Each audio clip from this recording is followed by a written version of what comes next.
oppose God are called kafir. So the istilah, the terminology of Muslim and kafir depends on whether you obey or you disobey God's command. And the Quran is very specific. Today we talk religion because it's Hari Raya Haji. We don't talk about opposing the government, right? The Quran is very specific.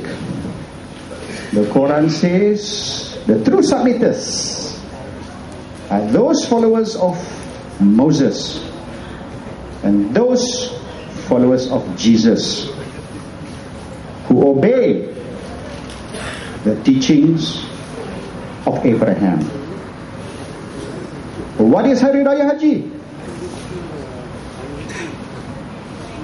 Hari Raya Haji is the Hajj of sacrifice. And what do we sacrifice? Some people sacrifice a goat. Some people sacrifice a cow.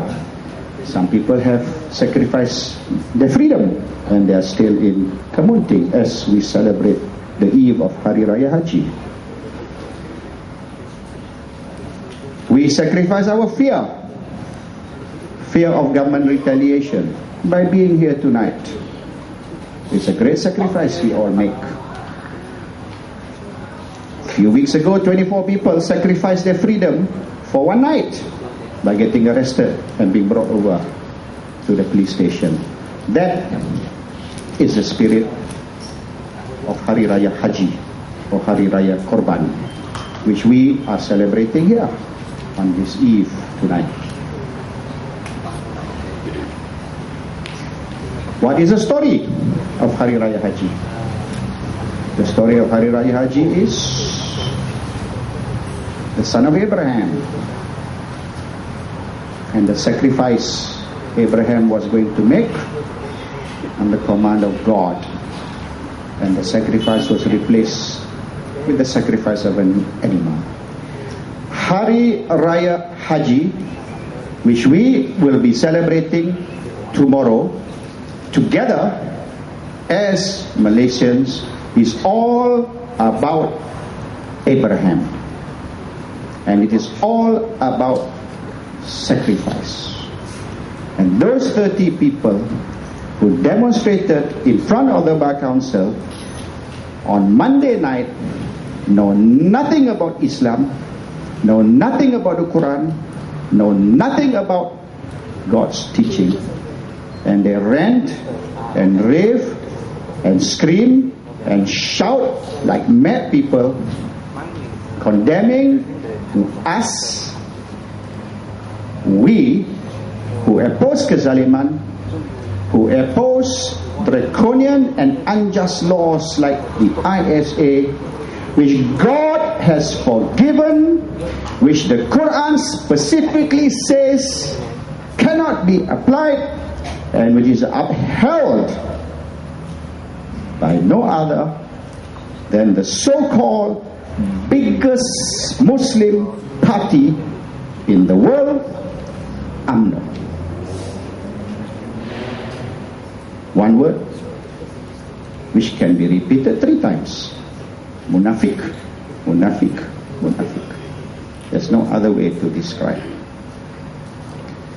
Continue opposing unjust laws, because according to Islam, which I am confident is also according to all the other religions as well, opposition to unjust laws and unjust governments is God's work. So Hari Raya Haji is not about rituals. Hari Raya Haji is not about going to your friends and relatives' houses to eat until you get fat. Hari Raya Haji is about honoring Abraham's sacrifice, about honoring obedience to God. something which is not in the vocabulary of our leaders. And I hope we will continue and we will grow until such a time the ISA can be demolished. Before I end, I know I've gone on too long as it is. Before I end, I just want you to know, on November the 7th, I was released by the courts. And of course I have to thank my team of lawyers. Hari Ibrahim, one of them.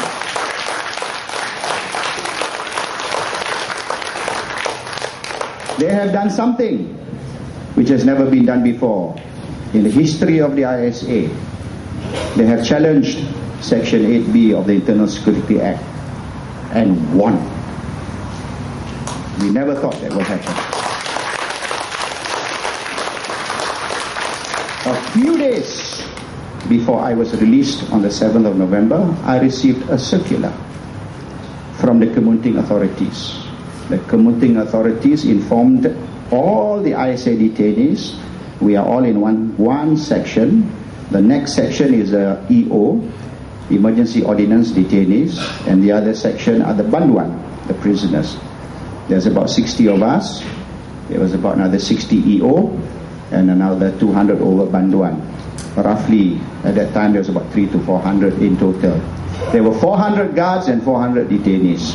I had 9 guards all to myself because I was in solitary confinement. Now, what was the circular about? The circular was to inform the ISA detainees that on Monday, the 10th of November, we are to all pack our things. Not to come home.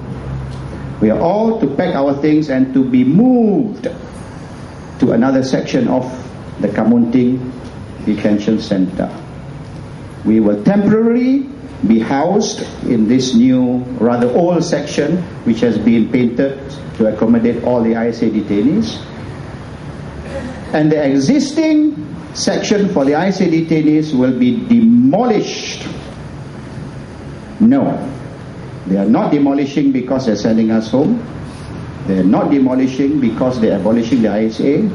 They are demolishing it because they're going to build a new multi-story complex that can house many, many more times the number of detainees that we have now. They are preparing for the next election. UMNO has done a post-mortem.